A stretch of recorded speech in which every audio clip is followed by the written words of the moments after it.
There we go. Thank you. Yes, sir. I'm sorry. I was just getting it set up.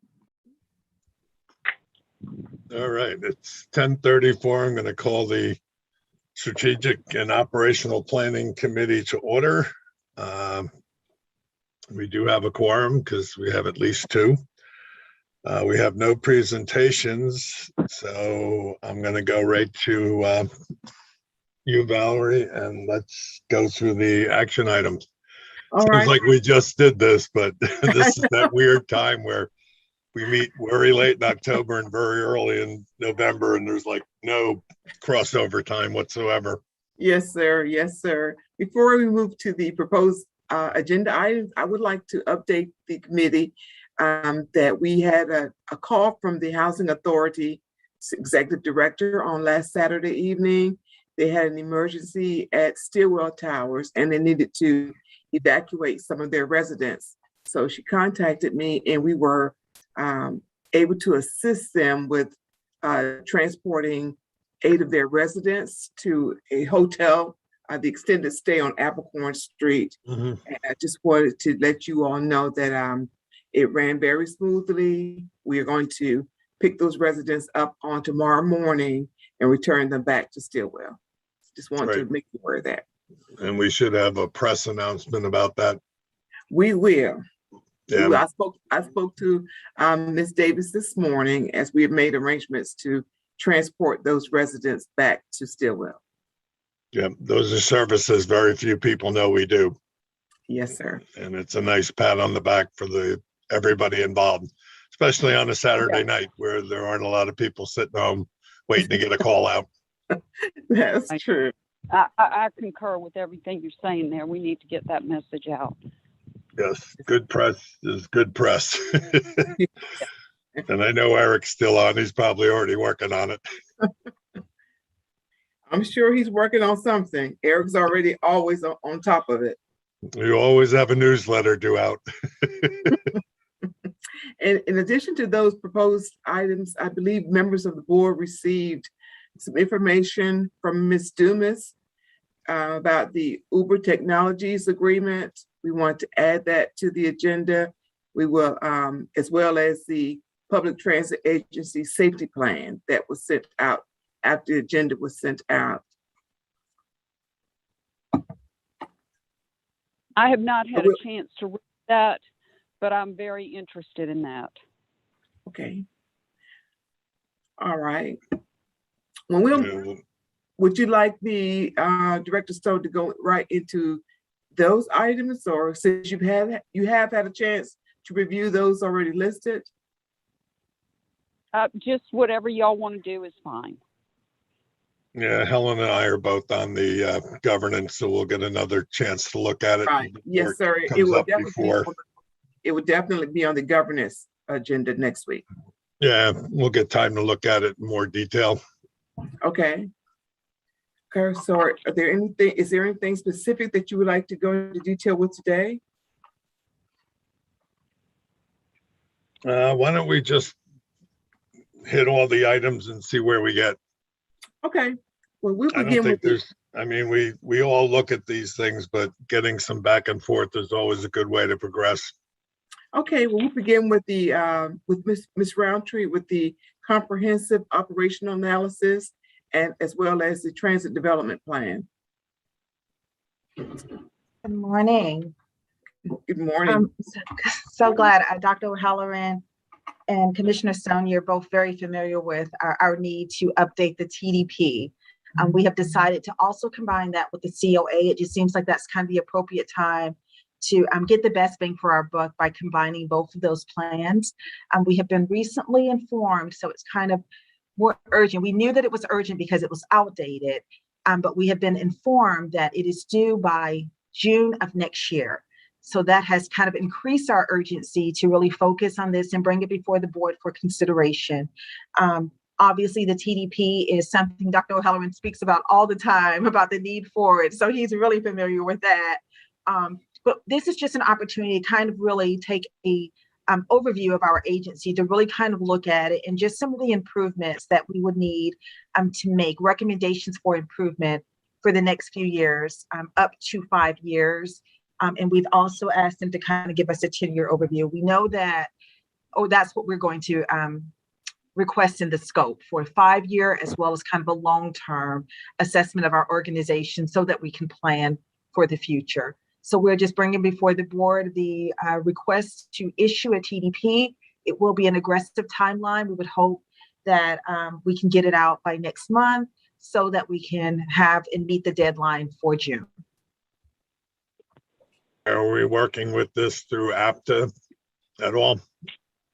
No, so we haven't reached out to APTA. We plan on doing an RFP, but we will reach out to them for collaboration or any type of assistance that they can provide. Yeah, they have a lot of this already in their wheelhouse of informative videos and things, and have people directly dealing with that up in Washington. So they may be able to give you a hand. Plus, Okay. I'm sure they're going to mention it in the FMO. Yes, sir. Yes, sir. I certainly will. Helen, I saw your light come on. Did you have a question? No. Okay. Okay. Then we'll move forward to the security services RFP, the issuance of that RFP. I know I saw Stephanie earlier. Yeah, she's here. We are moving forward with the issuance of an RFP for security services. The company that we are using currently, that's a temporary agreement, and Mr. Hall is recommending that we move forward with the issuance of an RFP to procure the services of permanent for a 3-year period, security services. Yeah, I'm sure we can't get much more than 3 years with salary levels and stuff changing on the weekly basis nowadays. So And it was quite an extensive scope. I'm hoping there's firms out there that kind of level of ability to handle it. we'll see what we get. Charles, how has this group been that we've got right now? They've been really good, super responsive. They're very agile, very professional. They make rounds periodically through both facilities throughout the day. They send us reports on a daily basis, sometimes 3 reports per day. The billing has been proper. The scope of work has been adhered to. We meet very regularly, and we have no problems thus far. Good. I know we've got the plan out for the internal remodeling. Was there any, I don't remember seeing if we were going to add any kind of additional security to that front door access. I know we had talked about an enclosure in the doorway and putting an electronic lock on the door to let people in and out. No, we have not made that modification yet. We are still discussing that. That may be something that we could add a little later on. I'm not sure if they're going to look at the enclosure part that you're speaking of. I know space is limited in that foyer area, but we mostly that glass right between the 2 doorways. If that were made bulletproof and one of those maybe speaker things through. I'm not talking about major building renovations, but it's a piece of glass and one of those trip to allow entry locks, because security is number one on, and I'm sure everybody'd be happier with some kind of blockage as that front door. Plus, you don't actually have to have a guard sitting there full time. Correct. And we are looking at putting a receptionist in that area to help govern traffic in and out and throughout the building as well. And do we have cameras there? There are some cameras in the lobby area. Okay. I thought I saw them, but it's been a while since they've been in the building. They are, son. That sounds good. Yeah, that's a key point. Yes. Oh, who else? Why I'm on it. Where were we putting the additional handicap parking? This is parking for employees. It'll be. So it's going to be in the lot across the street. In the employee parking lot, yes, sir. Okay, yeah, I noticed we didn't have any over there. Yes, sir. Okay, That would free up spaces for visitors as they come into the facility that actually need that parking in the front and adjacent area of the building. yeah, especially bringing people in to fill out the forms and, Exactly. Yes, sir. Okay, if there are any other questions, we'll move to the supplemental paratransit services agreement. This is being brought before the board because, as you all know, we've been having some critical issues with transportation, fixed route, and paratransit in providing those services to the community. We've had unusual volumes of employee call out. We are having some persons that have resigned. So we are experiencing shortages in workplace, in the workforce. This emergency procurement would allow us to enter into an agreement with the Coastal Regional Commission to assist with filling the manifest of a paratransit service. Helen, is Chairman Ellis still involved with that CCC? I don't know. I was just thinking the same thing. I do not know if he is.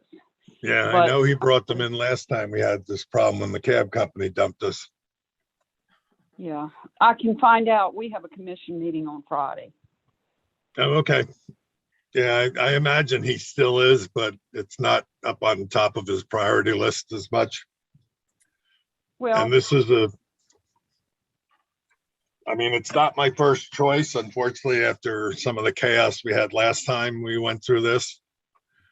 But at this point, we've got to get the help because unfortunately, you can't just stick anybody in a handicap bus. That's correct. And with the CRC, their staff, their drivers are experienced with dealing with paratransit with paratransit passengers. This is what they do. This is part of their business. So we feel very comfortable after speaking with the managerial staff that they would be able to assist us in a professional manner. Yeah, they serve the 3 surrounding counties, don't they? Like Bryan, Effingham, and Liberty for Yes, sir. what we do for paratransit. Yes, sir, they Yeah. do.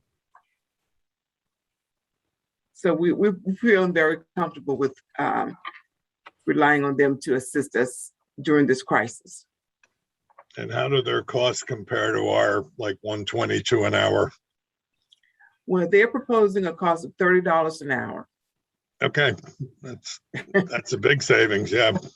So, And yes. the last time we had a little problem with the accounting procedures, I remember Terry had to go and pretty much do the billing for because they weren't prepared for that they don't do that. They're funded from other sources, so they don't really have a billing system to put in place. So we kind of set that up for them. So hopefully they're prepared for better billing, but we should keep very careful track of the hours because there were some discrepancies. Not intentional. I'm not saying they did anything intentional, but they were overwhelmed by our requests. And they too came up short sometimes with the number of drivers they guaranteed. And one driver actually left and didn't pick up somebody. And I don't remember if you remember the gentleman at Barnes's on Waters Avenue that was there for 3 hours because he was at the wrong door. Yes. yeah. Yes, sir. Yes, sir. So we have to be very specific with what we tell them as far as pickups. Yes, because sir. they're not familiar with the sites like our drivers are. Yes, sir. Particular like Dr. Williams Foot Care Center, and there's some special ones. And if we can keep most of those in-house, it's better for us and give them the less difficult ones. If that's, I don't know how possible that is. Well, as staff has been discussing the how we would supply the manifest to them, we are pretty much in agreement that we should give them those manifests that pertain to unincorporated Chatham, and we will concentrate on the inner city or within the city limits of Savannah. So that's how we are proposing to set up the manifest for them. They would pick up those passengers needing assistance in Bloomingdale, Tybee, Port That's Whitworth cooler. And then Yeah, that's a good idea, because they think last time we just handed them out and get, especially now with the tablets and things like that, the confusion could get, it makes our drivers more efficient, but I don't know how it'll help them if they don't have the tablets. we're in discussion, as I said, but the plan now is to give them those manifests that pertain to those outlying areas. And we'll concentrate on the ones within the city of Savannah. Yeah, that's a good idea. I think they know those areas better anyhow. They don't do much work in the city. Exactly. So we're looking for a very smooth partnership with them. Yeah, and that's in just as needed contract. There's no set date time on that. We are proposing a month to month with Okay. them. And we're actively recruiting. Initially, the contract will be for 7 months. Oh, we are, yes, sir. Ms. White has already planned her first job fair. She's just right now looking for a venue to secure.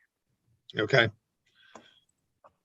Yeah, there's a lot of problems with transportation right now. Yes, sir. But we're trying to narrow down our issues. It's been a long haul. I won't try to deny the fact it's been very difficult, but it's been an all hands on deck approach here at staff, and staff has been more than willing to step up to the plate, if you will. So I'm very thankful for that. And the contract for paratransits and attorney review. Actually, it's gone to our attorneys and it's now being reviewed by their attorneys. If I'm correct, Mr. Dumas, you could speak more to that. Yes, good morning to everyone. So the contract, we're still in the negotiations. So, the details we're not able to talk about, but we're still in communication with the union. So we have not got a final draft to give to our attorneys nor theirs. We're waiting to reconnect with another meeting to continue our discussions. And so that's where we are with that. So it's looking good, but it's not finalized.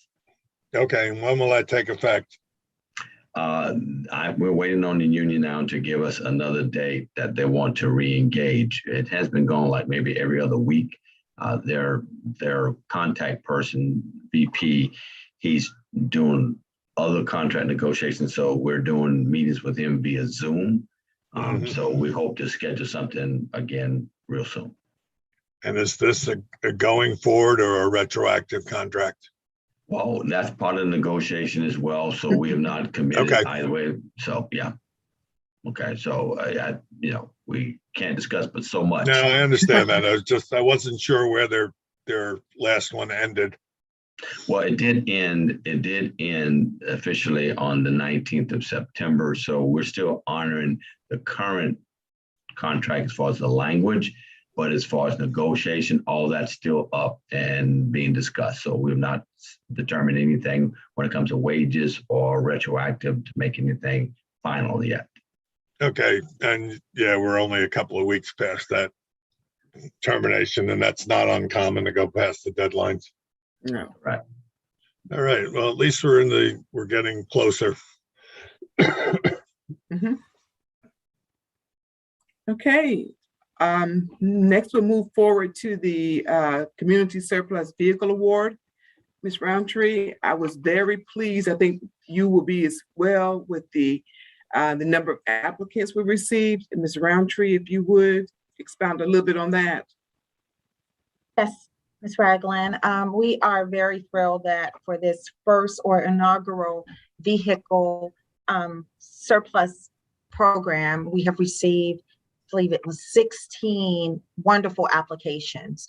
So the decision is not going to be very easy at all. It's currently under review by staff to select, and we're planning to award a worthy community organization during the board meeting. So the announcement will be made during our November 16th board meeting. Terrific. Just a quick thought, we might want to reach out to legal to see where we might have to anything we might have to consider when you donate something, if it breaks down, how long, we don't know if it's going to last forever. They may assume it's going to.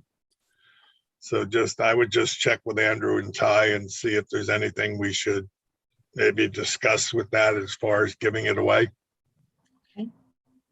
Yes, sir. Good recommendation, sir. Good recommendation. Yeah, we're going to keep them boys busy.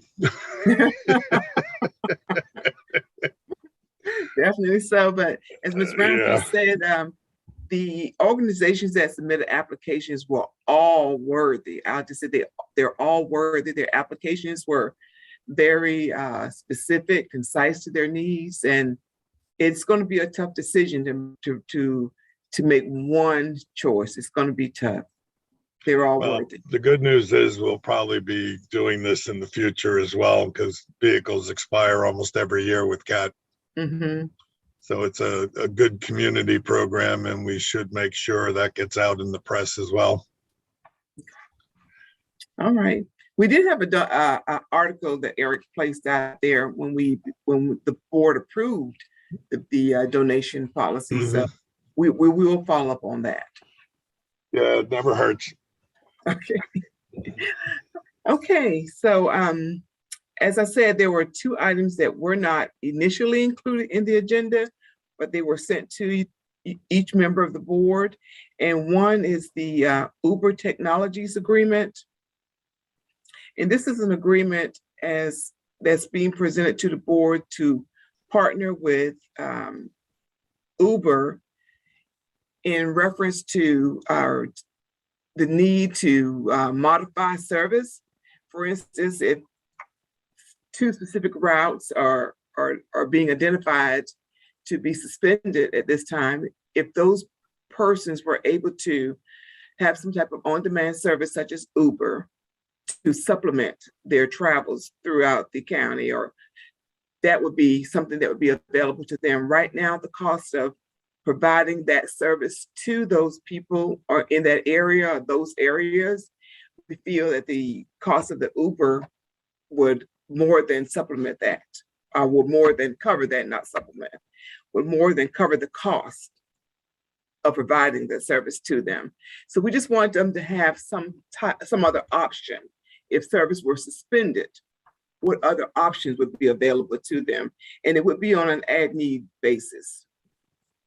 Ms. Roundtree, did you want to add anything to that?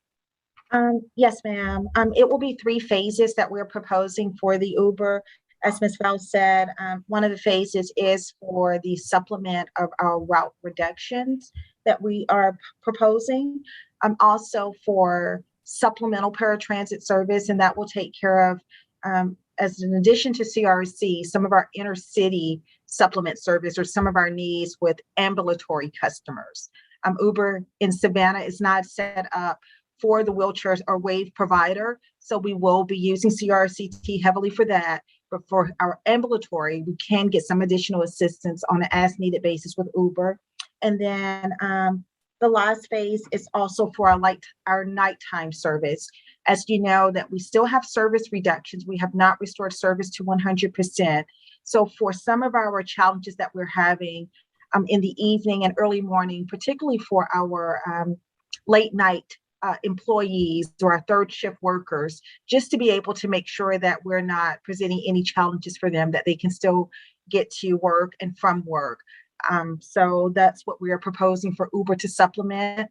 As Val said, it will be on an as-needed basis. So we hope to control the cost there, and we will be updating the board if it gets close to exceeding the budget that we have for those 3 programs. What were the So I 2 have- routes in particular? Yes, Ms. Val? No, you go ahead. Okay. Go ahead. Yes, we're proposing Route 11.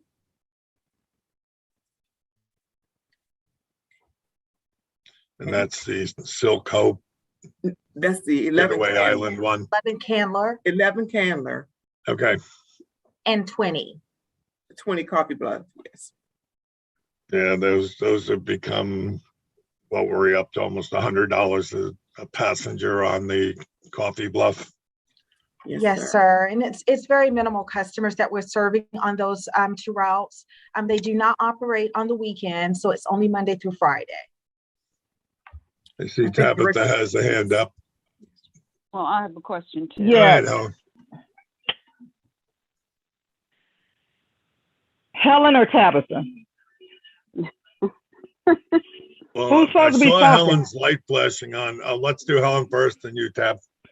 Okay. Give you a minute to settle in.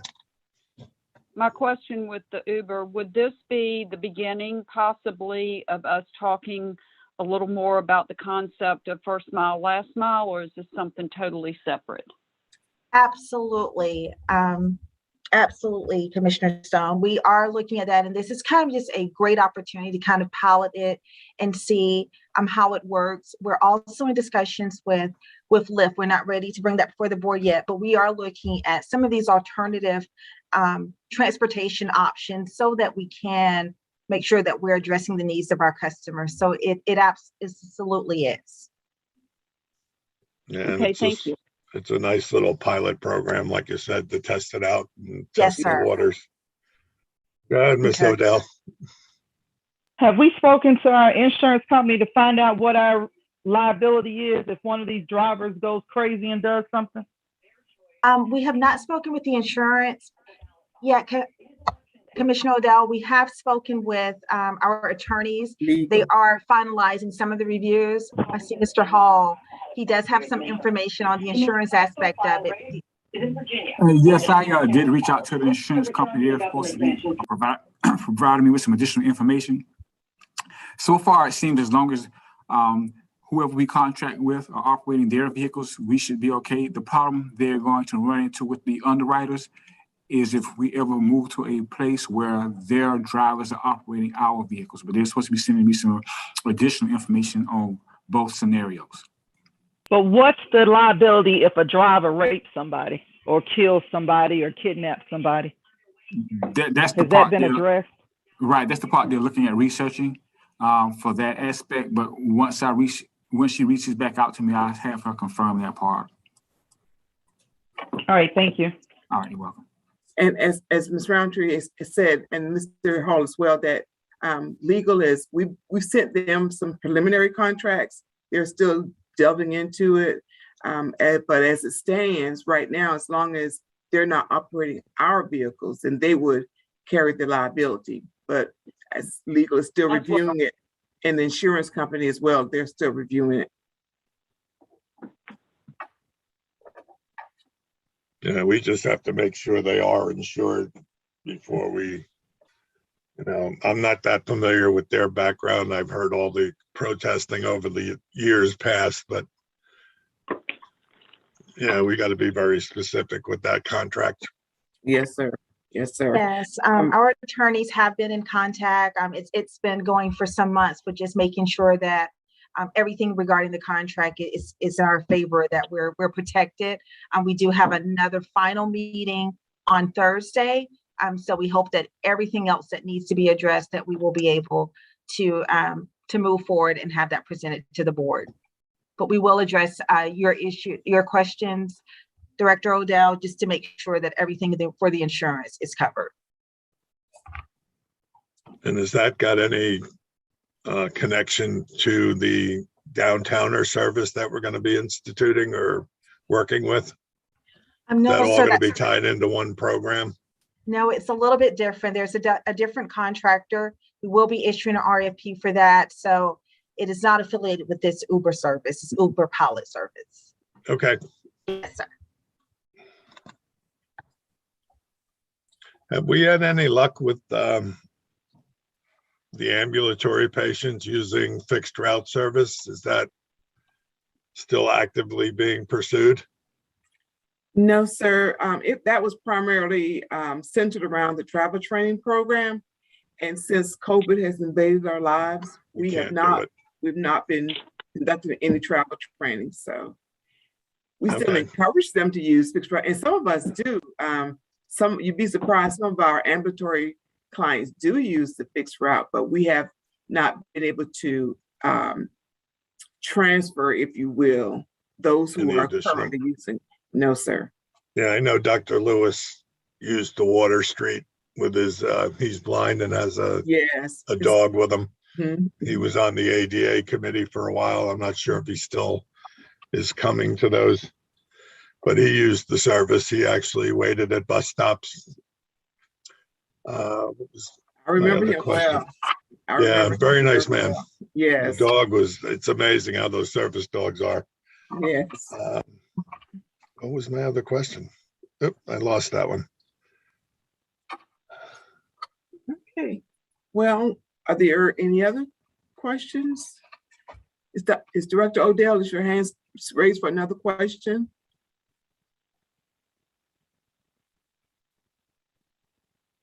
Tabitha, you have your hand up?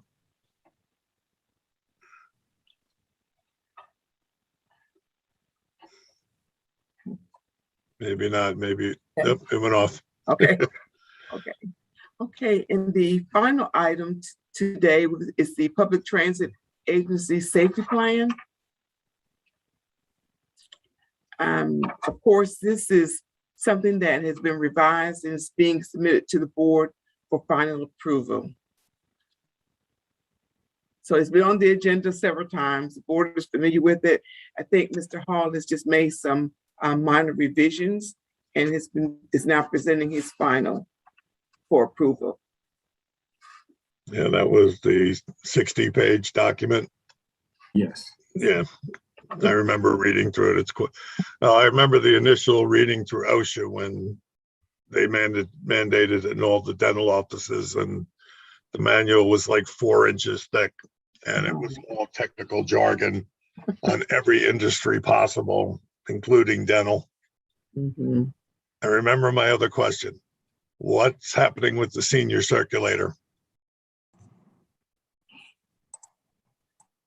Dr. I Stout. don't see any Go people ahead. happy to talk about that. Please, Yes, please, Dr. please do. O.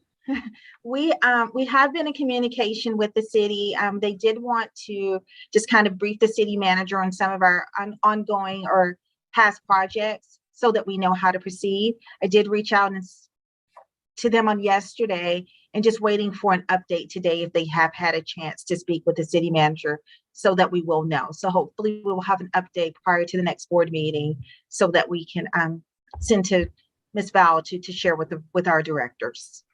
Okay, because I'm not sure if that's affecting some of our overbooking on paratransit as well.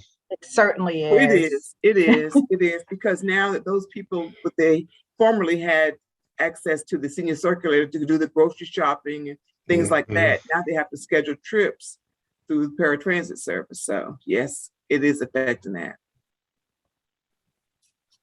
All Yeah, right. unfortunately, we're the ones that got the short end of that one, but that's another whole topic. The other thing, since we're actually, is that it we're done with our action items? Yes, sir. I guess it's new business, old business is this problem created by these electric buses. I know we had planned to go forward with ordering more and trying to get to the point where at some point we might, I mean, I think we're set up for 24 charging stations on the generator system that we purchased from Georgia Power. What exactly are those requirements for the building that external parking doesn't allow for? Is it strictly the batteries? Well, it's an electric bus, of course, so the components are those of a technological nature. So the exposure to the elements, just debris, dirt, dust, things like that. So they are not requiring, but suggesting a clean environment to house them in and also to service them in. So essentially what we have will never work. Not as it currently is. No, no, sir. No, sir. Well, then we're gonna have to add those additional costs, because if we're gonna have to have a long-term plan on replacement, because if we're gonna have to find or build the structure, I think at this point, we should consider leasing something that we can, maybe an old auto dealership building or something with garage storage where we can store just those buses, but that's also gonna means we're gonna have to move the power grid. And I'm pretty disappointed that between Georgia Power, Gillig, and everybody else who came in to push this on us, didn't bring up any of this during the time that we were doing this process. I agree. Now we're stuck with talking about building a $20 million building to house the electric buses. And does that make any sense down the road? I honestly don't, and I'm not an expert, of course, with the electric buses, but I don't feel that it's going to cause critical harm to the buses for them to be stored, but they weren't designed to be stored in an outside environment. I just, from what I've read and researched and the discussions I've had with them, that it would definitely reduce the life of the bus and maybe cause more components to be changed more often than it would have required otherwise. So I don't think it's going to be just detrimental to us in our service with the electric vehicles, but some of the things that they might be subjected to in the elements could cause harm.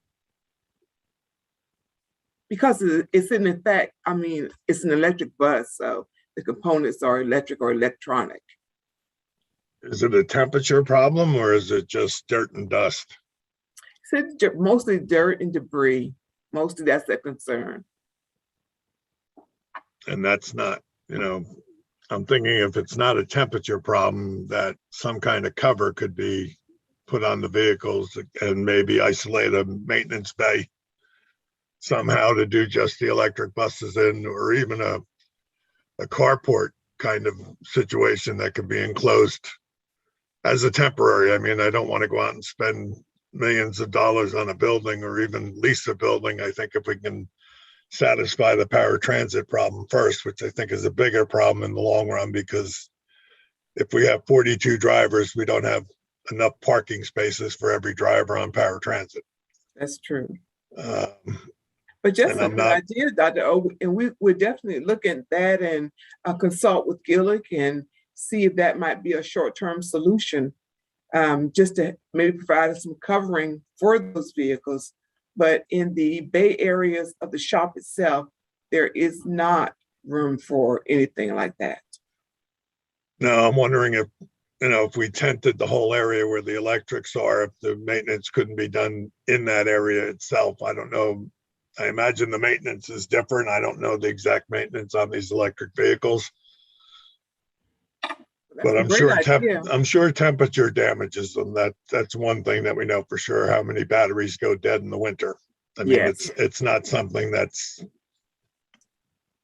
unimaginable, but that could even be, but if we can get all the paratransit vehicles out, tenting the electrics might be a better option, because if we're going to buy more, we're already set up to put them at Cat Central. Mm-hmm.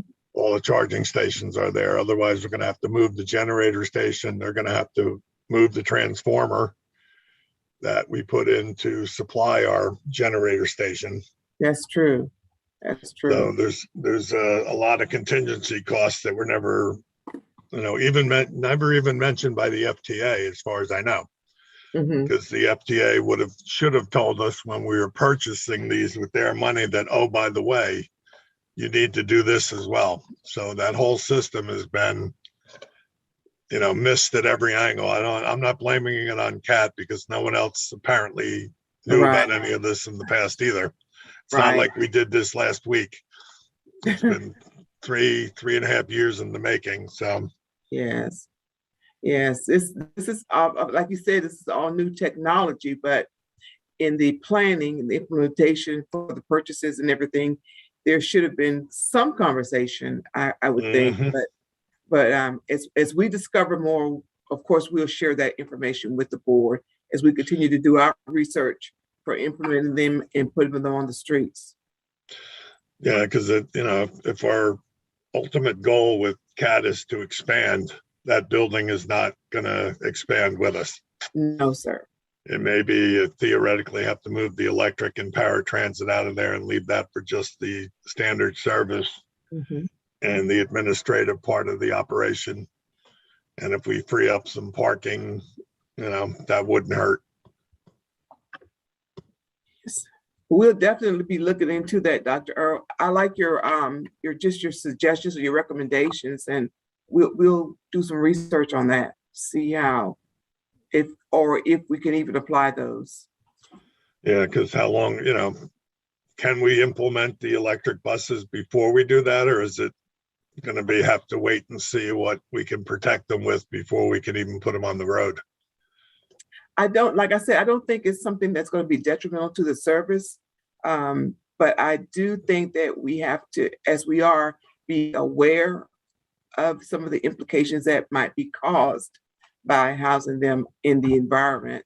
But I don't think it's going to prevent us from actually placing them into service. But we are in conversations with Gillig, who is the manufacturer, and we'll update the board as we receive that information. How many service bays do we actually have? 3? I forgot. 4. Let's see, I think There are 4. 4. If including the one that they drive over, the mechanics actually go under. I think that's 4. Yes. And we definitely have to check on that temperature requirement, because it's supposed to be 35 degrees on Sunday morning. I'm on it. And I don't think they're the old type of batteries with the fluids in them, but I think they're more metallic charging.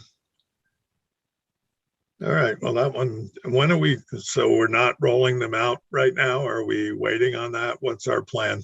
The only reason that we are waiting before placing them into service is that our operators and mechanics have not gone through the training. So that's the only reason that we're waiting at this point. And we have already scheduled that training for them for this month. Okay, I'd like to at least get one out there and let's see how it plays. Check the battery life and see how well it will be working and how we can work around and get it into full service, because we're going to have buses expiring soon and we have to put the replacements in play. Tabitha, you have your hand up. Yes, can thou do a memo or have staff do a memo outlining everything related to the electric bus and the housing, and put that in a document and send it to us, please? Okay. Yeah, and like a weekly update as you get new information on it, for sure. All right. Yeah, and I'd like to, and the plan for the housing and where we are with the charging stations, because we get these verbal updates and it's really hard to keep track of the dynamic situation as it changes. Yeah, it's been 3 years of information coming and going. I agree. I think we should have that as a regular. It's going to probably have to be incorporated into the board reports as well when we go to fully operational electrics, like separating out the breakdowns and the KPIs on the electrics as opposed to our other vehicles. I suspect that will be. Yeah, and I'd like the attorneys to have their way in on that, especially with the insurance. Because we're going to have to insure the building too. All right. Like I said, at this point, we've got to, refresh some of this information, because we're going to be going into budgeting very soon. And we're going to have to know where our numbers are going to be. Yeah, and I think it's important that we put more information on paper and keep a going outline of the changes, and when we make a change, when we make a decision, when we spoke to council, when we got a written opinion back. I don't think we do a very good job on timelining and making sure that, you know, we're clear on the events and how they happen, when they happen, and why.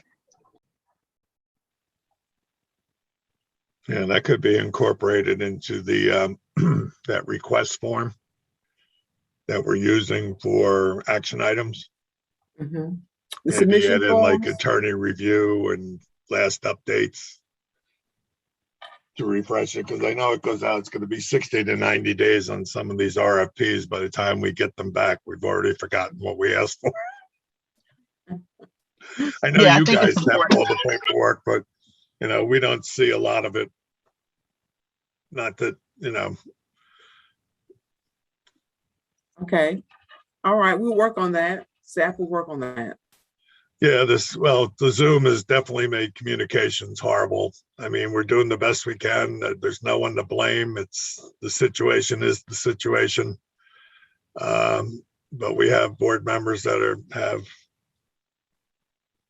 you know, a lot of requests, and without having these meetings, and we pretty much killed the committee structure for the last couple of months. And I'm actually brought up what I did today because I want to keep it active as far as a committee is under the title that it's currently operating under, because we're in November and I know Stephanie's probably looking at January 1st to start budgeting if they haven't already. Yes.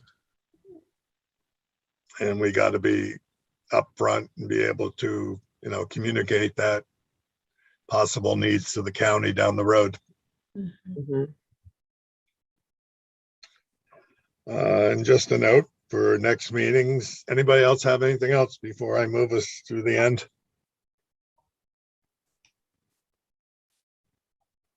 Stephanie, you came on. Did you want to add something? Oh, I just wanted to say, right now, working on the budget prep manual, as we intend to use the Munis system for the production of the FY23 budget. So working on a user guide. I'm assuming we're getting all that Munis training Yes, pushed sir. forward in all departments. Yes, sir. Is Chaka still on? I wonder if she has any experience with the Munis HR part of it. I am on, and Oh, there you actually, are. how are you doing? Good. How are you? I'm good. No, sir, I've used other software. Munis is the first. Even working with the courts, we haven't used that. So I'm learning. Okay. As long as everybody's in training, I mean, we are paying for it, so we might as well use it. That's correct. That's correct. All right. And just a note on the next two meetings, the 9th is governance and the 16th will be the regular board meeting. As we know, we moved up for the holidays. Going to have the same first, second, third for December because of Christmas. And that's all I have. So I'm going to adjourn this meeting at 11:22. Okay. Thank you. Thank you, everyone. All right. Thank Good you. meeting. A lot of information. Yes, Yes. sir. Thank you. Bye-bye. Bye-bye.